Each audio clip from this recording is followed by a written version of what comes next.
नमस्कार, मैं रीमा प्रसाद। इस वक्त आप देख रहे हैं न्यूज़ 18 इंडिया और इस वक्त हम आपको दिखाएंगे फटाफट अंदाज में देश दुनिया की खबरें।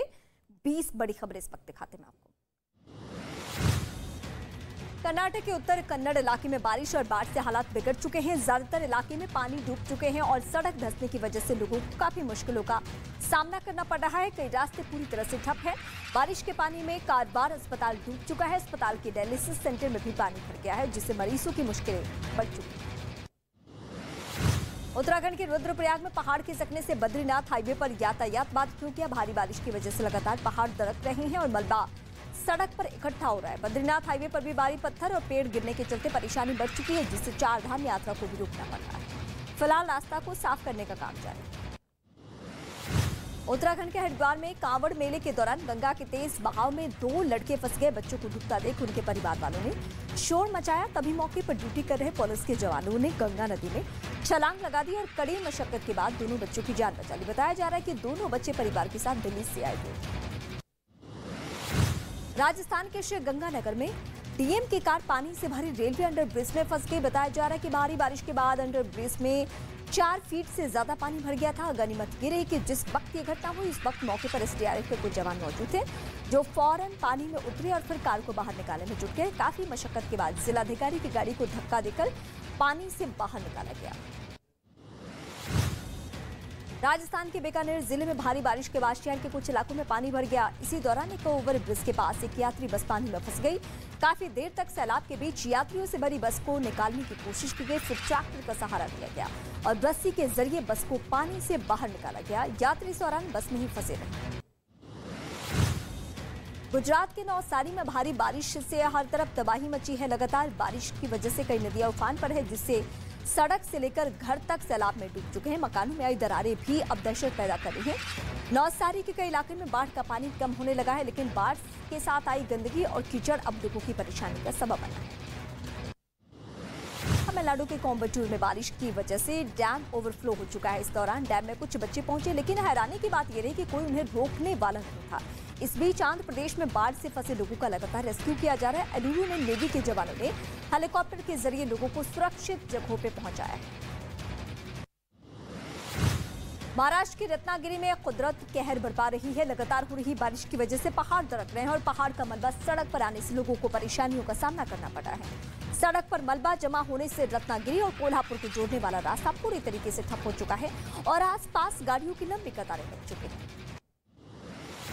राजस्थान के धौलपुर की सब्जी मंडी में लगी भीषण आग। फल और सब्जी की बारिश से ज्यादा दुकानें जलकर खाक हो चुकी है। बताया गया कि मंडी में जब आग लगी तब लोग अपनी दुकानें बंद करके चले गए थे। तभी वहां पर धुआं नजर आया।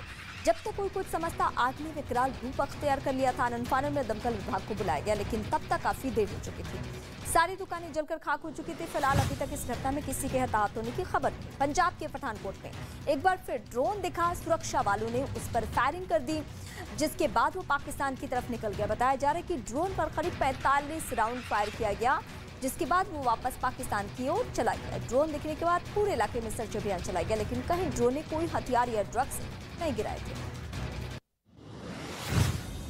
पटना में पकड़े गए मरहूब अहमद के मोबाइल से ग़ज़वाए हिंद से ग्रुप से जुड़े हुए लोगों की जानकारी मिली है। एसपी मनीष कुमार ने कहा कि ग़ज़वाए हिंद मामले में गिरफ्तार आरोपी के मोबाइल में चैट मिले हैं। फेसबुक और यूट्यूब पर जो लिंक मिले हैं वो भड़काऊ और उन्मादी है। इसके संपर्क हिंदुस्तान के बाहर पाकिस्तान, यमन, बांग्लादेश से जुड़े हुए हैं।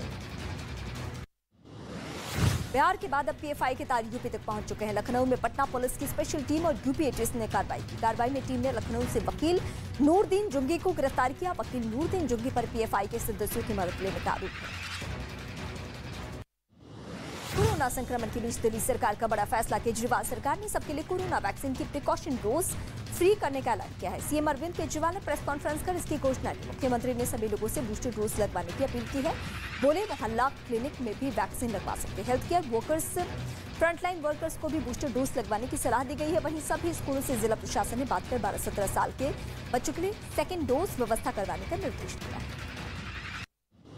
पश्चिम बंगाल के राज्यपाल जगदीप धनखड़ को एनडीए ने उपराष्ट्रपति पद का उम्मीदवार बनाया है। ऐसे में घोषणा होती उनके गांव झुंझुनू में जश्न का माहौल था। गांव वालों ने एक दूसरे को बधाइयां दी, एक दूसरे को मिठाइयां खिलाई। वहीं गांव वालों और दोस्तों ने उनके आवास पर पहुंचकर जश्न भी मनाया। मध्य प्रदेश के जबलपुर में शराब की दुकान के खिलाफ स्कूल के बच्चों ने मोर्चा खोला और दुकान को बंद कराने की जिद पे अड़ गए। बताया जा रहा है कि जिस जगह पर शराब की दुकान खोली गई वहां से थोड़ी दूरी पर स्कूल है और इसी वजह से वहां पढ़ने वाले बच्चों ने शराब दुकान को बंद करने के लिए सड़क पर उतरकर जोरदार प्रदर्शन किया।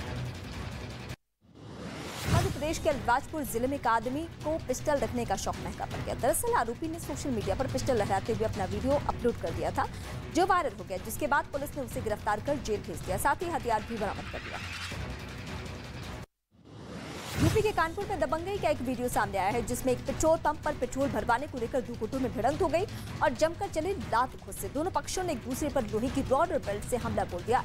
इस बीच एक राहगीर ने इस पूरी घटना का वीडियो बना लिया, जो सोशल मीडिया पर वायरल हो रहा है।